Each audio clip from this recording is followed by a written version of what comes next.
Good morning, everyone. Before we get started, I'm going to go through some meeting logistics. Today's session will include an approximately 30-minute presentation and then 30 minutes for questions and answers. Questions can be submitted through the GoToWebinar tool, and we'll answer as many questions as possible. If we aren't able to get through all of the questions within the hour, we will keep the session open for an additional 10 minutes or so for further questions, and then email out responses to everyone. Handouts for this session have been emailed out in advance and can also be found in the handout section of the GoTo toolbar. Today's handouts include a copy of the presentation slides, a link to the 2018 Qualified Allocation Plan self-scoring worksheet, which shows individual scoring criteria, and a crosswalk that links these individual scoring categories to the priorities we'll be discussing today. And with that, I will turn it over to Commissioner Tingerthal to begin today's session. Thank you, everyone, for being here with us on this early, gloomy morning here in the Twin Cities anyway. My name is Mary Tingerthal, Commissioner here at Minnesota Housing, and want to talk with you about the purpose of this particular meeting. I know that many of you have participated in webinars that we presented for Minnesota Housing in the past, but we haven't had one quite like the one we're having today. We currently have our annual Qualified Allocation Plan for federal low-income housing tax credits out for public comment. And as we were working on this plan this year, it really became apparent to us that it's a pretty complicated document and gets a little more complicated every year. And we really felt like we should take a little time out and dedicate some concentrated time to allow all of you to ask questions about the Qualified Allocation Plan prior to the time when comments are due. As resources continue to be scarce and the need for affordable housing is great, what we want to do with the Qualified Allocation Plan is really send some clear signals to the development community and to communities around the state of Minnesota about certain important topics. One is about location. We really want to continue our good track record of developing affordable housing throughout the state of Minnesota. And something you'll hear a lot about during this webinar is the development of projects in areas of opportunity. We also want to be clear that one of our focuses is on populations that have high needs and barriers to getting stable housing, and you'll see in the criteria how we're emphasizing those populations. We also want to pay attention to cost and sustainability, so you'll see certain criteria that address the issue of cost effectiveness in affordable housing. And we also have a high value on leveraging other resources. So with all of that to balance, that's what really leads to a QAP that's complicated and changes each year that are sometimes hard to comprehend. You may scratch your head and say, now why did they change that particular thing? And so that's really what this webinar is all about, and we really encourage you as we're going through the presentation to type those questions into the GoToMeeting bar so we can capture your thoughts as you're having them and then be able to handle those questions at the end of the presentation. I'm going to take just a few minutes to talk about the agency's strategic direction. Last year, we went through a pretty public process working with many of you to develop a new strategic plan for the organization that will run from this year through 2019. And I want to talk about a few of the themes there. Our major theme for our strategic plan is that housing is the foundation for success.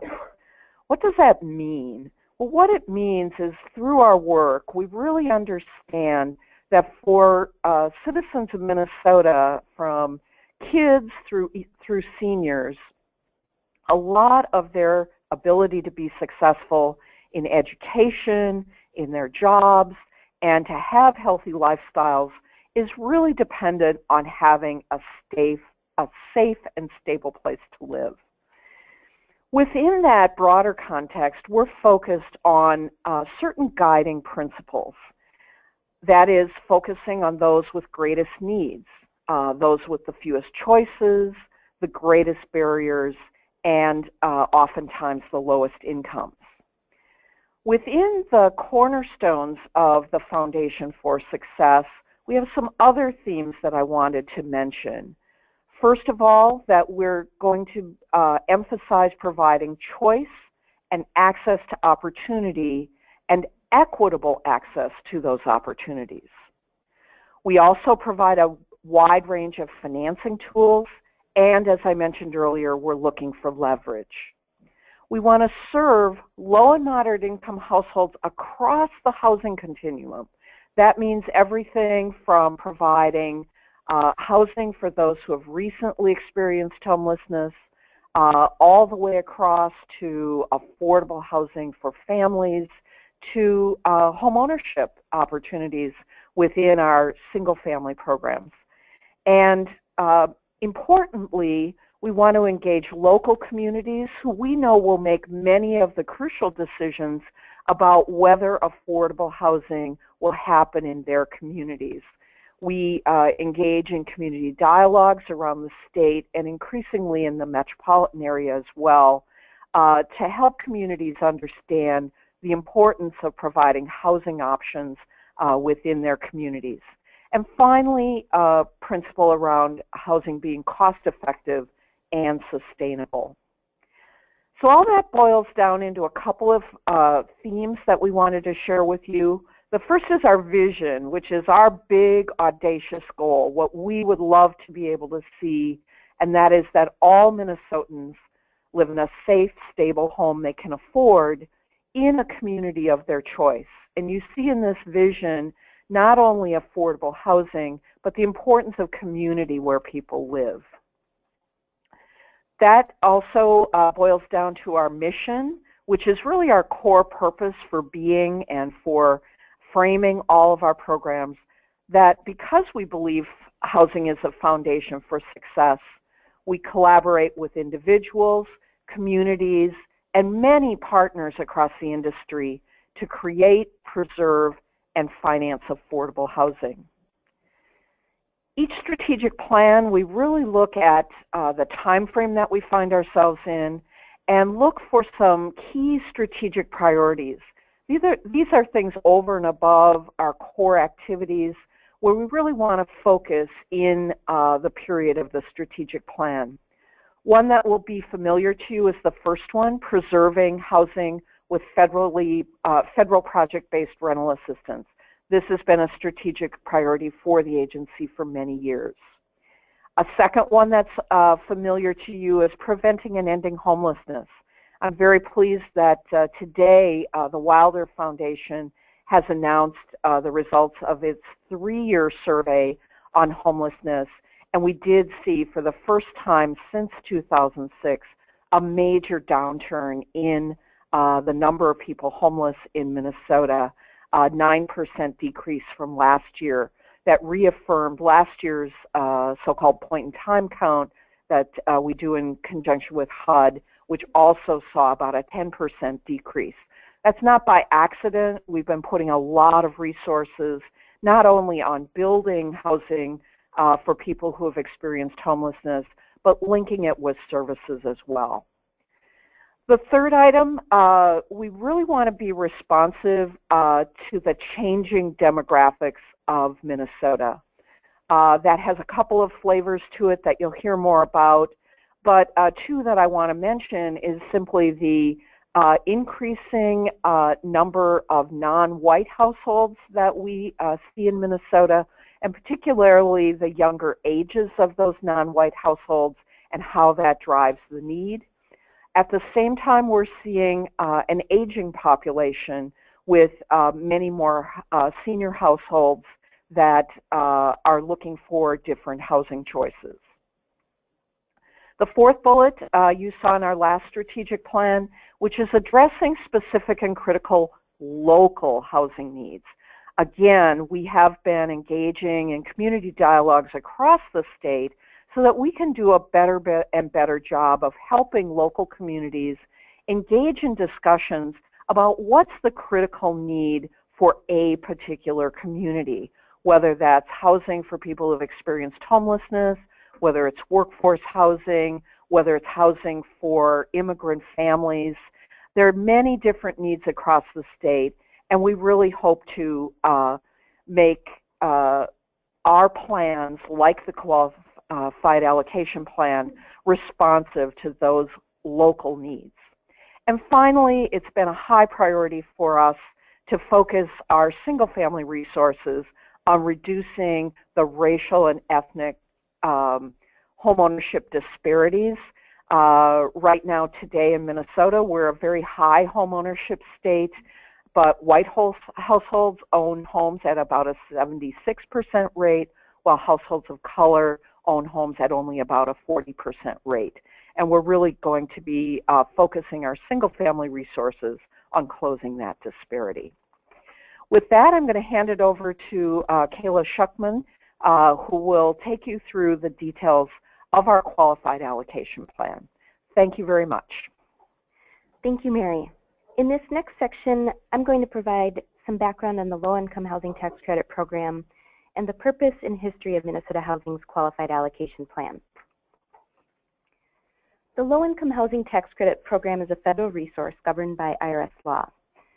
The tax credit program provides tax credits to companies and people that invest in affordable rental housing, reducing their federal tax liability by the amount of the tax credit for 10 years. In exchange for this reduction in tax liability, investors purchase the tax credits and agree to keep units affordable to households earning 60% of area median income or less.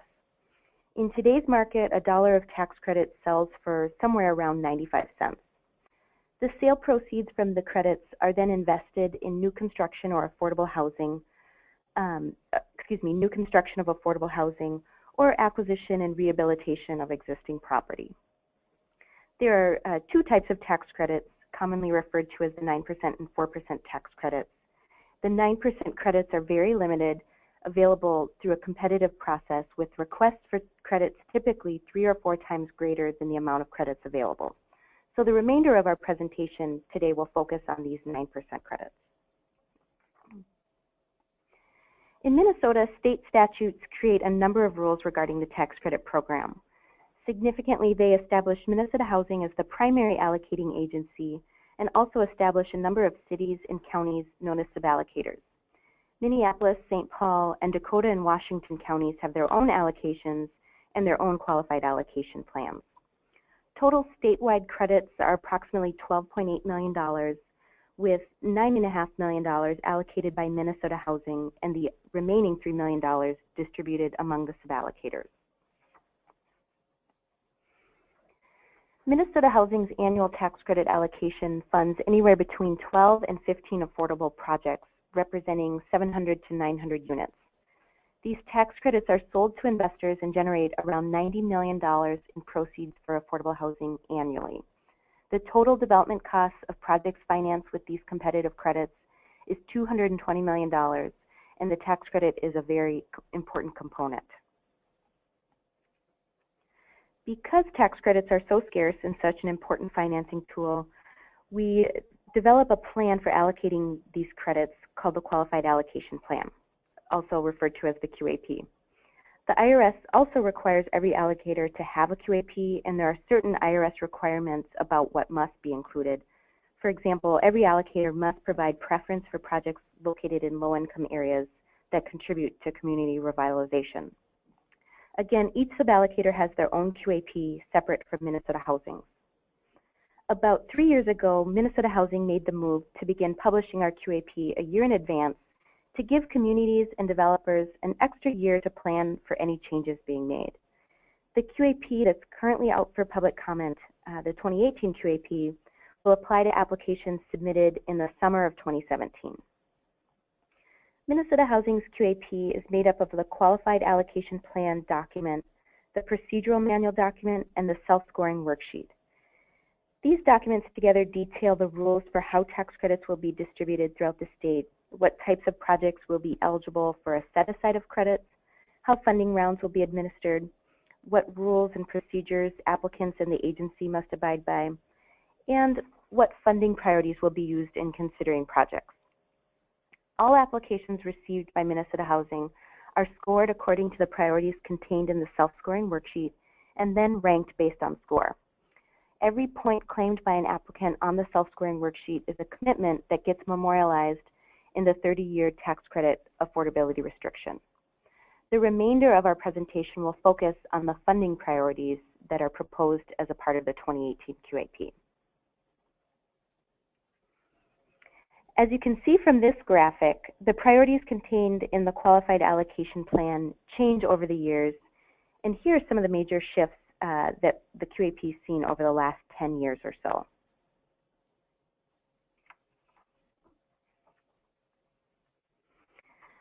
The process for developing the QAP includes taking a look back at how the criteria have worked in previous years, taking a look forward at the agency's policy direction, and incorporating public input.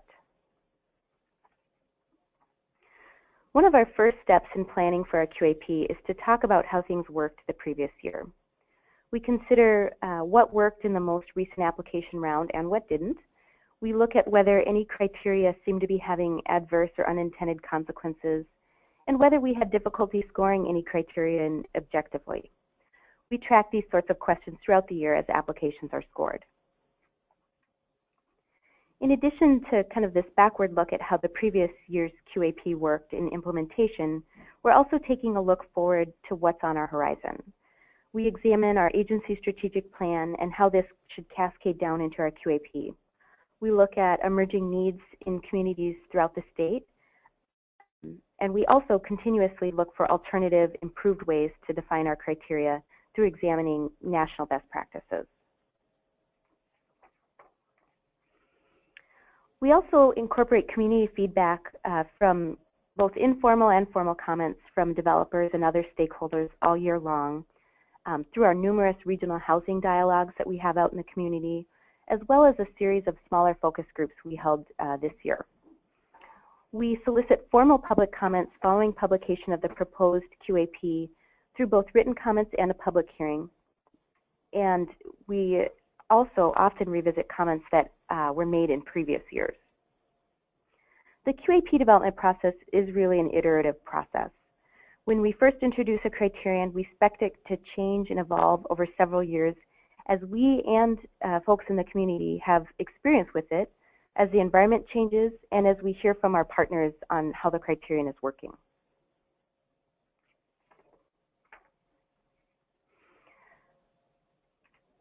Our 2018 QAP includes 6 kind of broad priorities. We focus on serving people with the greatest needs, largest barriers, and fewest choices.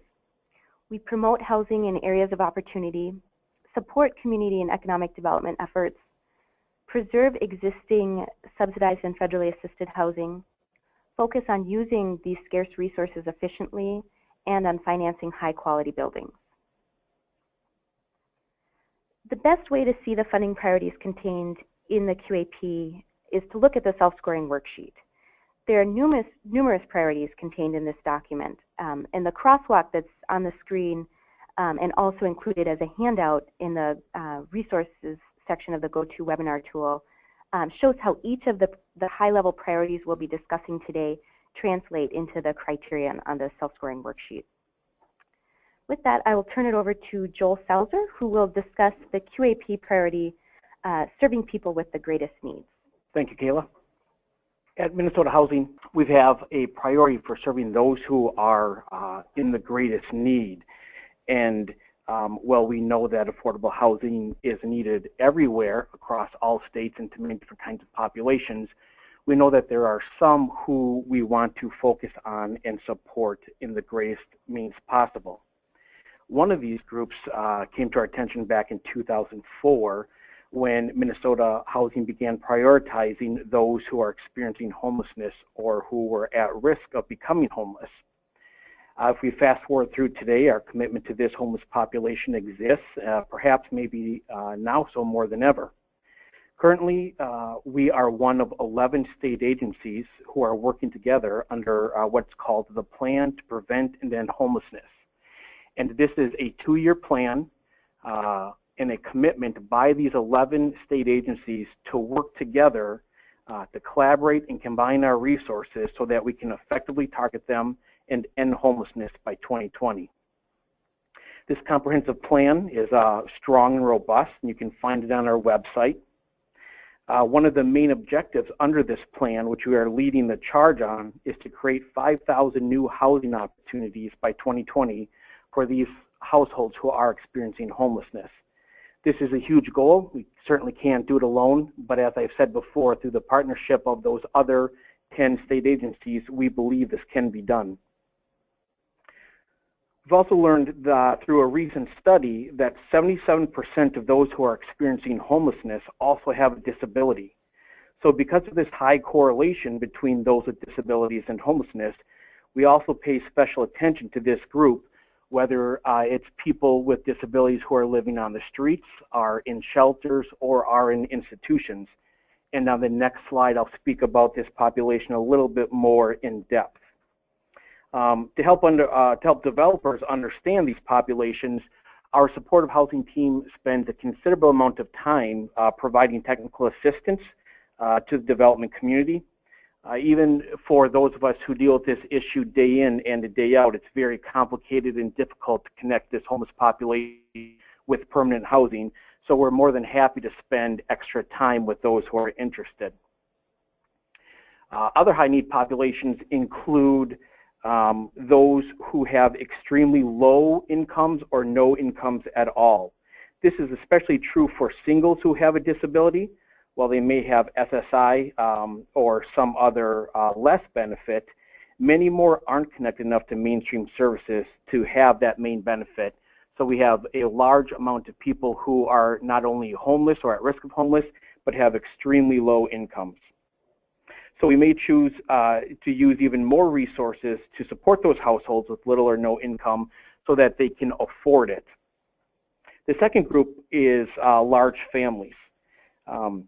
First, housing units with 3 or 4 or more units are so rare, they just simply don't exist in much quantity at all. And then if a household can find a large bedroom unit, those rents are extremely high. And as I was just saying, this is a population with very little income, so the ability for them to afford that large bedroom unit is very rare. Folks often spending 70, 80% or more of their income on rent.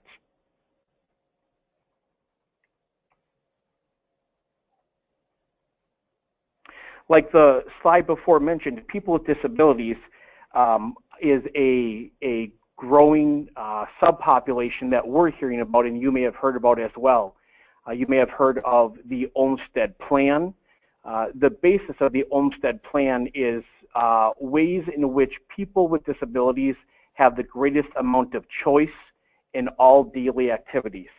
And for us, when we're talking about housing, what that means is we want to provide opportunities of housing for people with disabilities so they can choose where they want to live, and what type of housing they want to live with, and who and how they want to live. To bring greater focus to this emerging population, we've changed our QAP several times over the past couple of years, wanting to make sure that we are signaling to the community it's our intent to provide greater housing choice for those with disabilities and to garner the attention of the development world.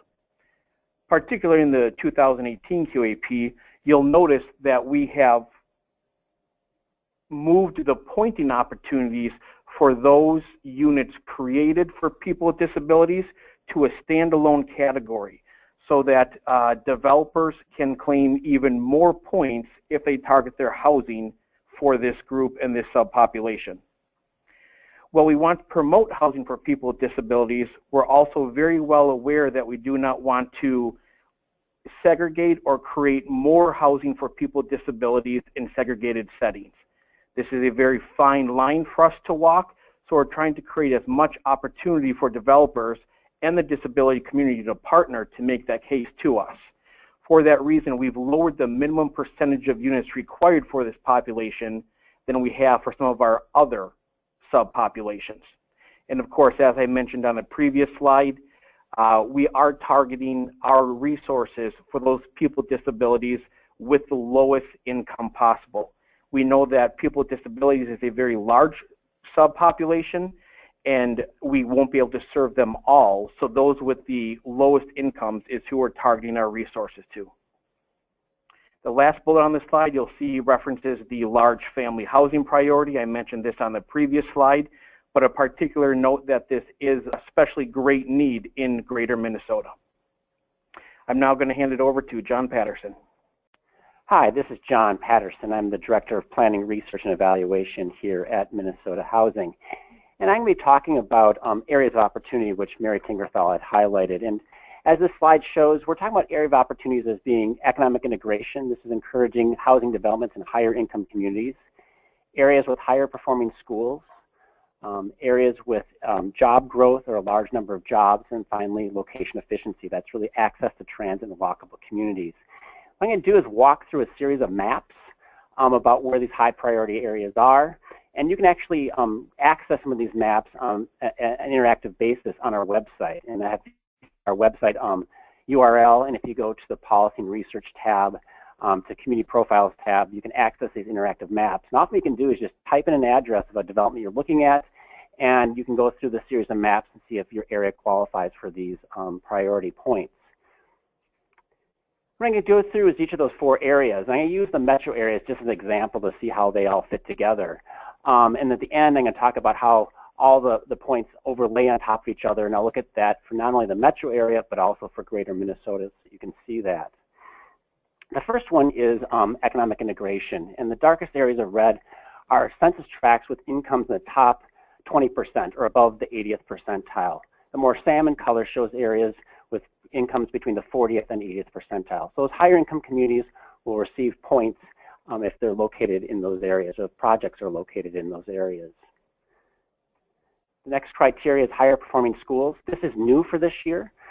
You get points if your area has high performing schools as measured by being above average on 2 of 3 categories. Those are 3rd grade reading, 8th grade math, and high school graduation areas. So those areas in green would qualify for those points. Next one is workforce housing. There's 3 ways to qualify for these points. Either you're in the areas of the metro area in this map, the 5 areas with the largest number of jobs. Also, any area that had more than 500 new jobs in the last 5 years. And then finally, new or long commutes. Those are the areas sort of hatched. Those are areas where more than 15% of the population traveled 30 miles into that community for their jobs, maybe reflecting a lack of affordable housing community in those areas. We put a 5-mile modest commute trend around those communities, and it's mapped out. And in the metro area, a large share of the metro area does qualify for these points. The next one is location efficiency, and this map is just showing the access to transit. We have 3 categories. That sort of maroon area are the currently in place or planned light rail or bus rapid transit lines and the commuter rail. That sort of green area is the Metro Transit's high frequency service. Those are the highest frequency bus lines. And then lastly, that sort of teal or blue area is areas with regular workday transit services. So if you basically take all those maps, you lay them on top of each other and put the points associated with each one of them, you can see which areas we are encouraging from a primarily new construction point of view, where developments would have access to high opportunity areas. The darkest shades of blue are where the most points are available, and the yellow areas where 0 to 10 points are available. One thing to point out is that Minneapolis and St. Paul get their own allocation of tax credits. We do a small amount of tax credits in those areas potentially, but they do get their own allocation. But it is showing across the metro area, within Minneapolis, St. Paul, and into the suburbs, there are areas of opportunity within those where you potentially get a lot of points for the high opportunity areas. Keep in mind that if you add all these points together, it's about 25 or 26 points. The QAP in total has 180 points. So even if an area does not have fall into those highest priority areas, if it meets a lot of the other objectives, it can potentially be selected. But from a geographic area, these are the highest priority areas. This next map shows those same maps, but for greater Minnesota. You can see it's distributed across the state. One important thing to point out is that for a transit perspective, we do have on these maps in Duluth, St. Cloud, and Rochester, the fixed route transit. But for other parts of greater Minnesota where dial-a-ride is the transit option, we don't have those mapped out. So there are additional points available. So some of those blue areas could go to those darker blue areas when you include the areas of dial-a-ride transit services. Quickly just want to talk about some of the changes we had from last year. First of all, as I mentioned, we added higher performing schools. And then also in greater Minnesota, we increased the points for the highest level of service for dial-a-ride. There's some areas that have really high service dial-a-ride, almost equivalent to a taxi service, where it's within an hour you can get a bus coming to your house to take you where you want to go. And we thought those were at least as equivalent to fixed route transit, so we increased those points. And with that, I'm going to pass the microphone to Kayla again. Thank you, John. Minnesota Housing's QAP prioritizes supporting community and economic development efforts being undertaken in the community as well. The QAP prioritizes concerted efforts that are aimed at revitalizing low-income areas, as well as supporting community and economic development in other communities, including communities that are working to provide workforce housing that is a key to economic development, supporting economic integration, and transit-oriented development goals around fixed transit. Key changes in this priority in the 2018 QAP include supporting education as a community development goal, expanding funding options for small rural projects, and prioritizing proposals that include minority and women-owned businesses as part of the project team. The QAP also prioritizes preservation of subsidized and federally assisted housing. Units prioritized in this category are existing federally assisted units that are currently affordable due to a federally funded contract for rental assistance and other critical affordable units that received previous tax credit or loan funding that requires the units to remain deeply affordable. These units are part of the state's housing infrastructure through previous investments made, and losing these units would decrease the housing supply and add to the affordability crisis.